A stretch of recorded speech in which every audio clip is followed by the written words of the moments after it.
ನನ್ನನ್ನು ಸಾಯಿಸಿದ್ರೆ ಇದು ಯಾವ ತೊಂದರೆನೂ ಇರಲ್ಲ ಅಂತ ತೀರ್ಮಾನ ಮಾಡಿದ್ರು.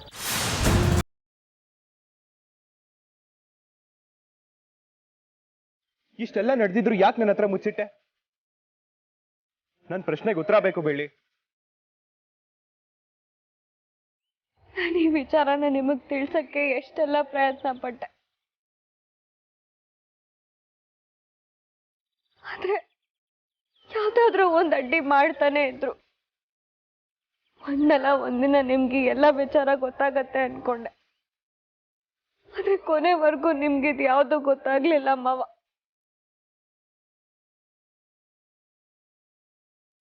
ನೀವೇ ನನ್ನ ಅರ್ಥ ಮಾಡ್ಕೊಳ್ಳಿಲ್ಲ ಅಂದ್ರೆ ಇನ್ಯಾರು ಅರ್ಥ ಮಾಡ್ಕೊಳ್ತಾರೆ?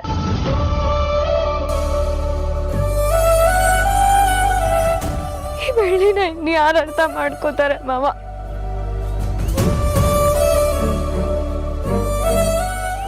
ಇದನ್ನೆಲ್ಲ ಕೇಳೋಕೆ ನನ್ನ ಮನ್ಸಿಗೆ ಕಷ್ಟ ಆಗ್ತಿದೆ.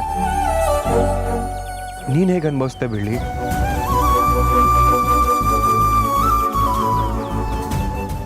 ತುಂಬಾ ಕಷ್ಟಪಟ್ಟಿದ್ಯಾ ಅಲ್ವಾ?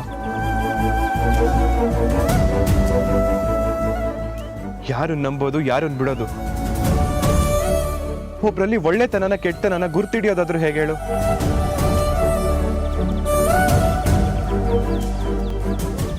ಮಾವ, ಒಂದೇ ಒಂದ್ ಮಾತು ಹೇಳ್ತೀನಿ. ಹೇಳು ಬೆಳ್ಳಿ. ನಾನು ಇದುವರೆಗೂ ನಿಮ್ಮ ಹತ್ರ ಒಂದ್ಸರಿನೂ ಸುಳ್ಳು ಹೇಳಿಲ್ಲ. ನನಗೆ ಹೇಳಿದಷ್ಟು ಸತ್ಯ ಮಾವ, ನಿಮ್ಮೇಲೆ ಆಣೆ.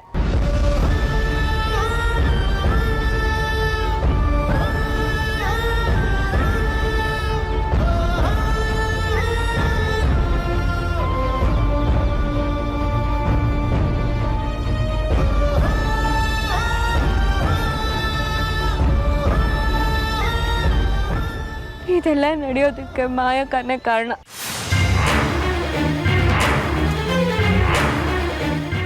ನಾನು ಯಾರನ್ನು ನಂಬಿಸಿ ಮೋಸ ಮಾಡಿಲ್ಲ, ಆದ್ರೂ ನನ್ನ ಮೇಲೆ ಯಾಕೆ ಮಾವ ದ್ವೇಷ?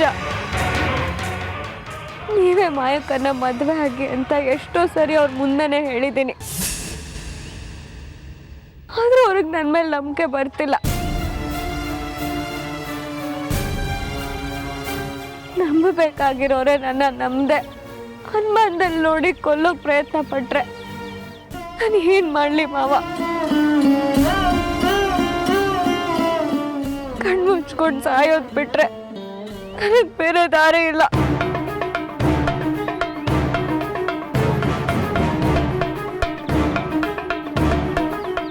ನೀವಿರೋ ಅಂದ್ರೆ ನಾನು ಮನೇಲಿ ಇರ್ತೀನಿ ಮಾವ, ಇಲ್ಲ ಅಂದ್ರೆ ಕಣ್ಣ ಕಾಣಿಸ್ದೇ ಇರೋ ಜಾಗಕ್ಕೆ ಹೊರಟೋಗ್ತೀನಿ.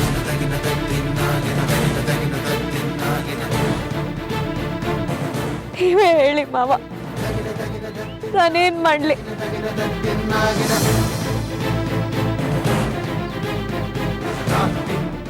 ನಡಿ ಮನೆಗೆ ಹೋಗೋಣ. ಮಾವ, ಇವತ್ತೆರಡರಲ್ಲಿ ಒಂದು ತೀರ್ಮಾನ ಆಗ್ಲೇಬೇಕು. ಮಾವ, ಬಾ ನನ್ ಜೊತೆ.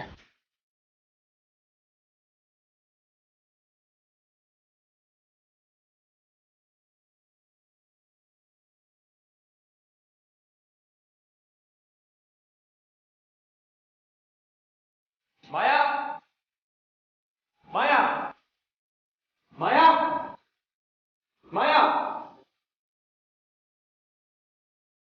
ಮುದ್ದು, ಏನಾಯ್ತು? ಯಾಕೆ ಕೂಗಾಡ್ತಿದ್ದೆ? ಒಂದ್ ನಿಮಿಷ ಚಿಕ್ಕಮ್ಮ. ಮಾಯಾ ಇಲ್ಲಿ. ಮಾಯಾ,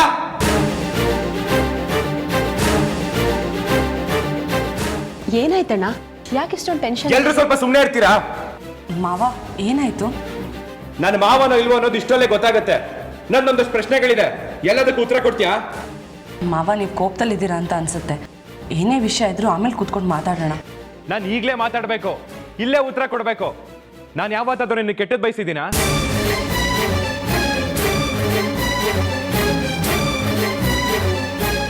ಸಡನ್ ಆಗಿ ಈ ರೀತಿ ಪ್ರಶ್ನೆ ಕೇಳ್ತಿದ್ದಾರಲ್ಲ ಮಾವ. ನಾನು ಕೇಳ್ತಿರೋದೇನೋ, ನೀನು ಹೇಳ್ತಿರೋದೇನೋ?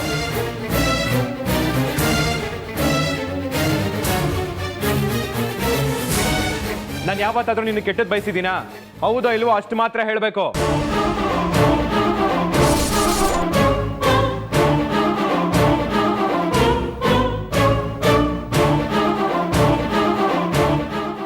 ಇಲ್ಲ ಮಾವ, ನನ್ನ ಮನ್ಸಲ್ಲಿ ಏನಿದೆ ಅಂತ ಅಷ್ಟು ನಿನ್ನ ಹತ್ರ ಹೇಳ್ಕೊಂಡಿದ್ದೀನಿ ತಾನೆ.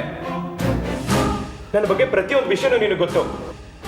ಚಿತ್ರನ ಪ್ರೀತಿ ಮದುವೆ ಆಗಿದ್ದು, ಆಮೇಲೆ ಅವಳು ತೀರ್ಕೊಂಡಿದ್ದು, ಅವಳು ನೆನಪಲ್ಲೇ ನಾನು ಒದ್ದಾಡ್ತಿದ್ದು, ಅದಾದ್ಮೇಲೆ ನಿನ್ ಮದುವೆಗೆ ಒಪ್ಕೊಂಡಿದ್ದು. ನಾನು ನಿನ್ನ ಹತ್ರ ಯಾವುದೂ ಮುಚ್ಚಿಟ್ಟಿಲ್ಲ, ಹೌದು ತಾನೆ?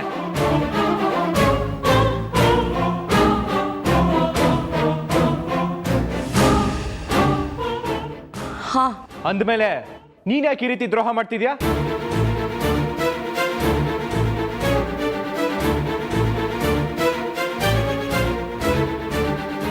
ಎಲ್ಲ ವಿಷಯನೂ ನನ್ನಿಂದ ಮುಚ್ಚಿಟ್ಟೆ.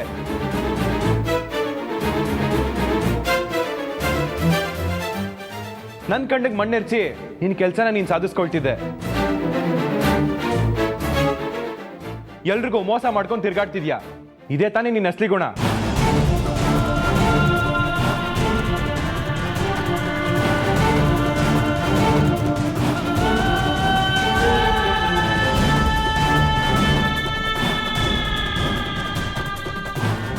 ನಾನು ಇದುವರೆಗೂ ಯಾರಿಗೂ ದ್ರೋಹ ವಂಚನೆ ಮಾಡಿಲ್ಲ ಮಾವ. ನಿಮಗೆ ಯಾರೋ ರಾಂಗ್ ಇನ್ಫಾರ್ಮೇಶನ್ ಕೊಟ್ಟಿದ್ದಾರೆ.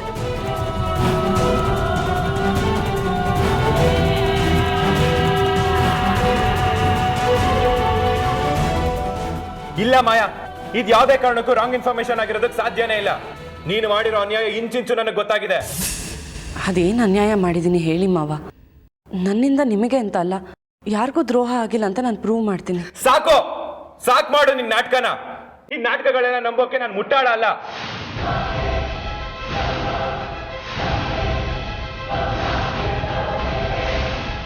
ನಾವು ನಮ್ಮೋರು ಅಂತ ಮನೆಯೊಳಗೆ ಸೇರಿಸ್ಕೊಂಡ್ವಿ ನೋಡು, ಅದು ನಾವು ಮಾಡಿದ ದೊಡ್ಡ ತಪ್ಪು.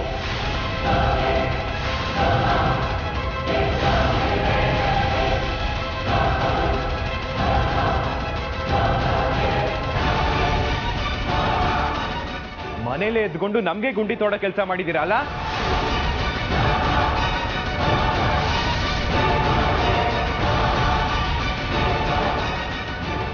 ಪ್ರತಿ ಸರಿ ಇದೇ ರೀತಿ ಆಮಾರ್ಸ್ಕೊಂಡು ಬಂದಿದ್ಯಾ, ಆದ್ರೆ ಈ ಸರಿ ಆ ರೀತಿ ಆಗಲ್ಲ. ನೀನ್ ಈಗ ಹೇಳಿದ್ದು ಇಷ್ಟು ದಿನ ನಡ್ಕೊಂಡಿದ್ಯಲ್ಲ ಸುಳ್ಳು ಅಂತ ನಾನು ಈಗ ಪ್ರೂವ್ ಮಾಡ್ತೀನಿ.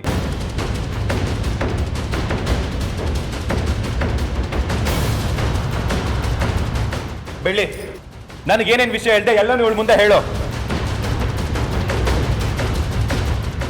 ನಿನಗೆ ಹೇಳ್ತಿರೋದು ಬೆಳ್ಳಿ, ಹೇಳು. ಹೇಳ್ತೀನಿ ಮಾವ.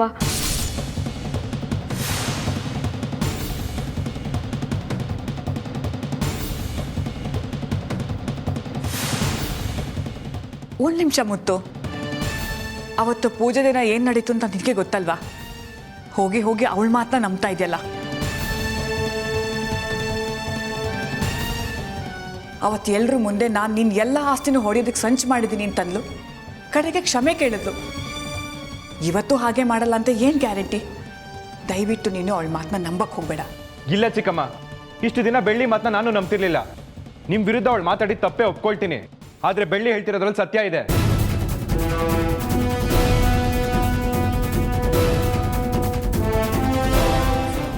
ಮಾಯಾ ಮತ್ತೆ ಅವ್ರ ತಂದೆ ಮಾಡಿರೋ ಮೋಸ ದ್ರೋಹ ನಿಮಗೆ ಗೊತ್ತಿಲ್ಲ ಚಿಕ್ಕಮ್ಮ.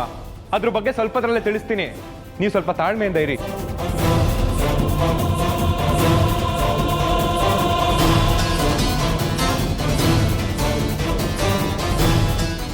ನನಗೇನೋ ನಂಬಿಕೆನೇ ಬರ್ತಿಲ್ಲ ಅಣ್ಣ. ಹತ್ತು ನಿಮಿಷ ಟೈಮ್ ಕೊಡು ಶರ್ಮಿಳಾ. ಬೆಳ್ಳಿ ಮಾತ್ಮೇಲೆ ನಂಬಿಕೆ ಬರೋ ರೀತಿ ನಾನು ಮಾಡ್ತೀನಿ.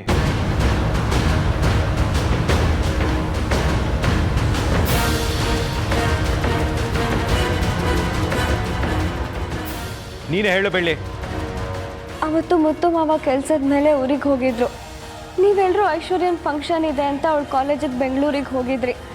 ನಿಮ್ಮ ಜೊತೆನಲ್ಲಿ ಮಾಯಕನ ಅಪ್ಪನೂ ಬಂದಿದ್ರು. ನಾನು ಒಬ್ಬಳೇ ಮನೆಯಲ್ಲಿದ್ದಾಗ ಸಡನ್ನಾಗಿ ಯಾರೋ ಬಾಗಿಲು ತಟ್ಟಿದ್ರು. ಯಾರು ಅಂತ ಹೋಗಿ ನೋಡಿದ್ರೆ 2-3 ಜನ ರೌಡಿಗಳ ಜೊತೆ ನೀಲ್ಕಂಠ ಮಾವ ಬಂದಿದ್ರು.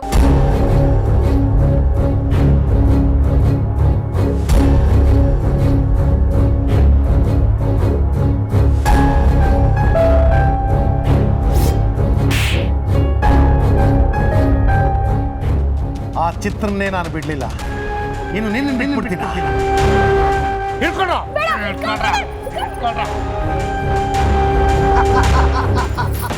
ಇನ್ನು 11 ದಿನ ಬರೀ ಹಾಲು ತುಪ್ಪ.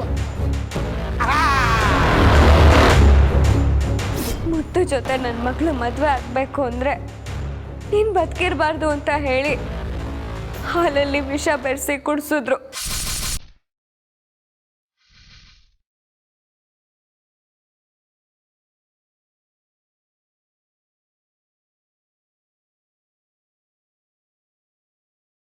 ಅವ್ರ ಎಲ್ರಿಂದ ತಪ್ಪಿಸ್ಕೊಳ್ಳೋಕ್ಕೆ ಎಷ್ಟೋ ಪ್ರಯತ್ನ ಪಟ್ಟೆ, ಆದ್ರೆ ಅದು ಯಾವುದೂ ಆಗ್ಲಿಲ್ಲ.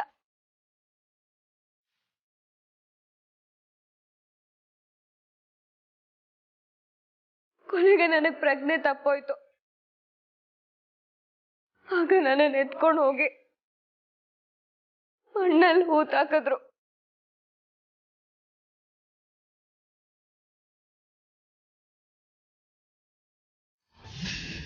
ಇದಕ್ಕೇನು ಹೇಳ್ತೀಯ ಮಾಯಾ? ಇದಕ್ಕೇನು ಹೇಳ್ತೀಯ? ಒಂದು ಹೆಣ್ಮಗ್ಳನ್ನ ಮಣ್ಣಲ್ಲಿ ಊತಾಕೋದು ಅಂದ್ರೆ ಎಂತ ಹೀನಾಯವತ್ ಕೆಲಸ. ಅದನ್ನ ನಿಮ್ ತಂದೆ ಮಾಡಿದ್ದಾರೆ. ತಮಗೂ ಒಬ್ಳು ಮಗಳಿದ್ದಾಳೆ, ಬೆಳ್ಳಿನ ಅವಳು ಮಗಳು ತರ. ಅವಳು ಚೆನ್ನಾಗಿರ್ಲಿ ಅನ್ನೋದು ನಿಮ್ ತಂದೆ ಮನ್ಸಲ್ಲಿ ಯಾಕೆ ಬರ್ಲಿಲ್ಲ?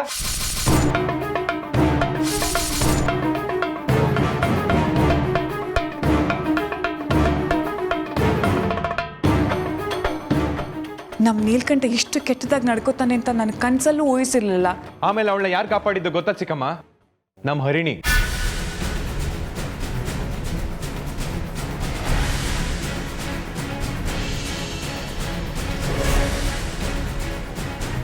ಅವಳ ಮಣ್ಣಲ್ಲಿ ಊತಾಕ್ದಾಗ ಹರಿಣಿ ಹೋಗಿ ಕಾಪಾಡಿ ಉಪ್ಪು ಕುಡಿಸಿ ಅವಳನ್ನ ಬದುಕಿಸಿದಾಳೆ.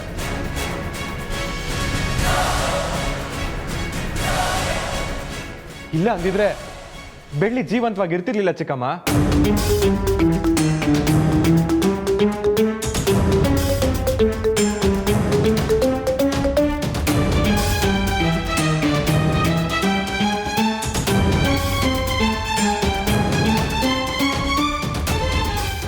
ನಾನು ಯಾಕೆ ಇಷ್ಟು ಕೋಪದಲ್ಲಿದ್ದೀನಿ ಅಂತ ಈಗಲಾದ್ರೂ ಗೊತ್ತಾಯ್ತಾ ಮಾಯಾ? ಇದೇ ವಿಚಾರಕ್ಕೆ ನಿಮ್ಮಪ್ಪ ಮಾಡಿರೋ ಕೆಟ್ಟ ಕೆಲಸಕ್ಕೆ ನನಗೆ ಕೋಪ ಬರ್ತಿರೋದು. ಅವತ್ತೇನಾದ್ರೂ ಹರಿಣಿ ಇಲ್ಲ ಅಂದಿದ್ರೆ ಬೆಳ್ಳಿ ಇವತ್ತು ಜೀವಂತವಾಗಿರ್ತಿರ್ಲಿಲ್ಲ. ಅಷ್ಟೇ ಅಲ್ಲ, ನಿಮ್ಮಪ್ಪ ಇನ್ನೂ ಒಂದು ಗನಂದಾರಿ ಕೆಲಸ ಮಾಡಿದ್ದಾರೆ. ಅದೇನು ಅಂತ ಹೇಳು ಬೆಳ್ಳಿ.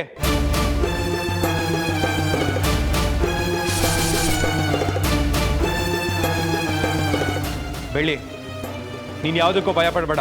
ನಿನ್ ಜೊತೆ ನಾನಿದ್ದೀನಿ, ಧೈರ್ಯವಾಗಿ ಹೇಳು.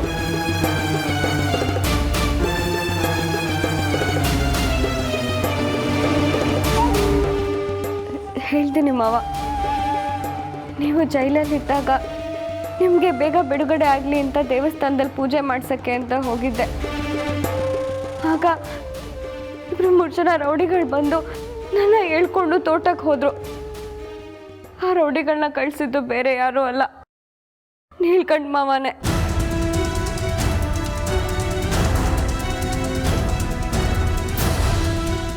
ಮಾಯನ್ ಮದುವೆಗೆ ಅಡ್ಡಿ ಆಗಿರೋದೇ ನೀನಿಲ್ಲ ಅಂದ್ರೆ ನನ್ನ ಮಗಳು ಸುಖವಾಗಿರ್ತಾಳೆ ಅಂತ ಹೇಳಿ ನನ್ನ ಕತ್ತಿಗೆ ಹಗ್ಗ ಹಾಕಿ ನೇತಾಕೋದಕ್ಕೆ ನೋಡಿದ್ರು.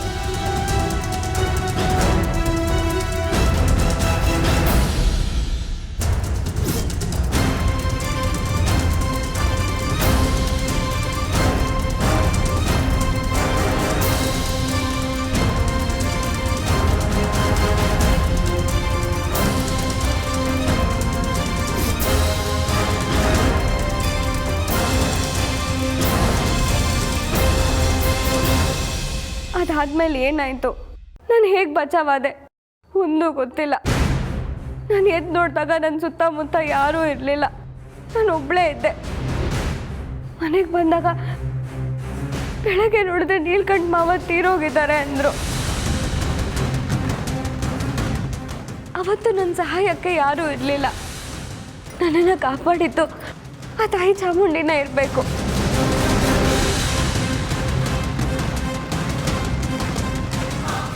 ಈಗ ನಿನ್ ಕಡೆ ಬರ್ತೀನಿ ಮಾಯಾ. ಬೆಳ್ಳಿ ಹೇಳ್ತಿರೋ ಅಷ್ಟು ವಿಷಯ ನಿನಗೆ ಗೊತ್ತಿರ್ಲಿಲ್ವಾ? ನಿನ್ನೆ ಕೇಳ್ತಿರೋದು ಮಾಯಾ, ಈ ವಿಷಯ ನಿನಗೆ ಗೊತ್ತಿತ್ತೋ ಇಲ್ವೋ? ಬಾಯ್ ಬಿಡು. ಇಲ್ಲ ಮಾವ, ನನಗೆ ಗೊತ್ತಿರಲಿಲ್ಲ. ಸುಳ್ಳು ಹೇಳಿದ್ರೆ ತೆಗೆದು ಕಪಾಳಕ್ಕಾಗ್ತೀನಿ.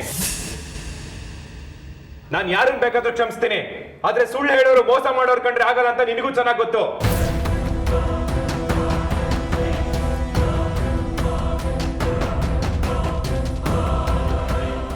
ಇದಿಷ್ಟು ನಿಮ್ಮ ತಂದೆ ನಿನಗೋಸ್ಕರ ಅಂತ ಮಾಡಿರೋದು. ನಿನ್ನ ಮದುವೆ ಆಗ್ಲಿ, ಈ ಮನೆ ಸೊಸೆ ಆಗ್ಲಿ ಅನ್ನೋದೇ ಅವ್ರ ಆಸೆ ಆಗಿತ್ತು. ಅವ್ರಿಷ್ಟೆಲ್ಲ ಮಾಡಿರೋದು ಗೊತ್ತಿಲ್ಲ ಅಂದ್ರೆ ನಂಬಕ್ಕಾಗುತ್ತಾ ಮಾಯಾ?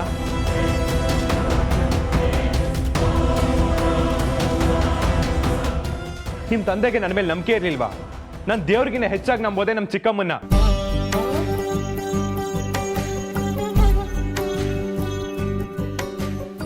ನಿನ್ನ ಬಿಟ್ರೆ ಯಾರನ್ನೂ ಮದುವೆ ಆಗಲ್ಲ ಅಂತ ಅವ್ರ ಮೇಲೆ ಆಣೆ ಮಾಡಿದ್ದೀನಿ ತಾನೆ.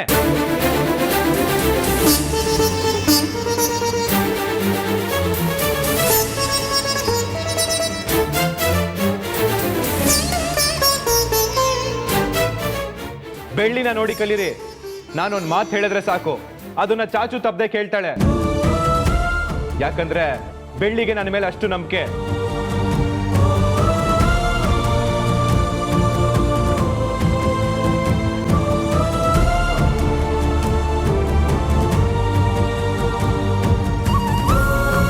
ನಿನಗೆ ಕಣ್ಕಾಣಲ್ಲ ಅಂತ ಗೊತ್ತಿದ್ರು ಇನ್ನ ಮದುವೆ ಆಗೋದಕ್ಕೆ ಒಪ್ಕೊಂಡೆ. ಯಾಕೆ ಗೊತ್ತಾ? ನಾನು ನಿನಗೆ ಕೊಟ್ಟಿರೋ ಮಾತುಗೋಸ್ಕರ. ಮನುಷ್ಯ ಅಂದಮೇಲೆ ಒಳ್ಳೆ ನಡತೆ ಇರಬೇಕು, ನಡೆ ನುಡಿ ಇರಬೇಕು. ನಿನಗೇನಿದೆ ಮಾಯಾ? ನಿನಗೆ ಗೊತ್ತಿರೋದು ಒಂದೇ, ಕೊಲೆ ಮಾಡಿಸೋದು, ಸುಳ್ಳು ಹೇಳಿ ಮೋಸ ಮಾಡೋದು. ನೀನ್ ಈ ರೀತಿ ನಡ್ಕೊಳ್ತಿ ಅಂತ ನಾನು ಕನ್ಸಲ್ಲೂ ಅನ್ಕೊಂಡಿರ್ಲಿಲ್ಲ. ನಿನ್ನ ಮುಖ ನೋಡಕ್ಕೆ ನನಗೆ ಅಸಹ್ಯ ಆಗ್ತಿದೆ. ಅಣ್ಣ, ನೀನ್ ತಪ್ಪು ತಿಳ್ಕೊಂಡಿದ್ಯಾ. ಮಾಯಾ ಈ ತರ ಎಲ್ಲ ಮಾಡೋಳಲ್ಲ. ನಾನು ಇವತ್ತಿನವರೆಗೂ ಹಾಗೆ ನಂಬಿದ್ದೆ. ಯಾವಾಗ ಬೆಳ್ಳಿ ಬಂದು ಎಲ್ಲ ವಿಚಾರನೂ ಹೇಳಿದ್ಲೋ ಆಗ್ಲೇ ಅವಳು ಬಂಡವಾಳ ಗೊತ್ತಾಗಿದ್ದು.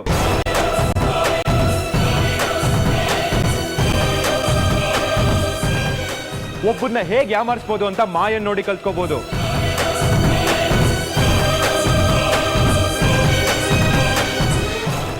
ಹೇಳು ಮಾಯಾ, ನನಗ್ಯಾಕೆ ಮೋಸ ಮಾಡಿದೆ? ನಾನೇನ್ ದ್ರೋಹ ಮಾಡಿದ್ದೆ?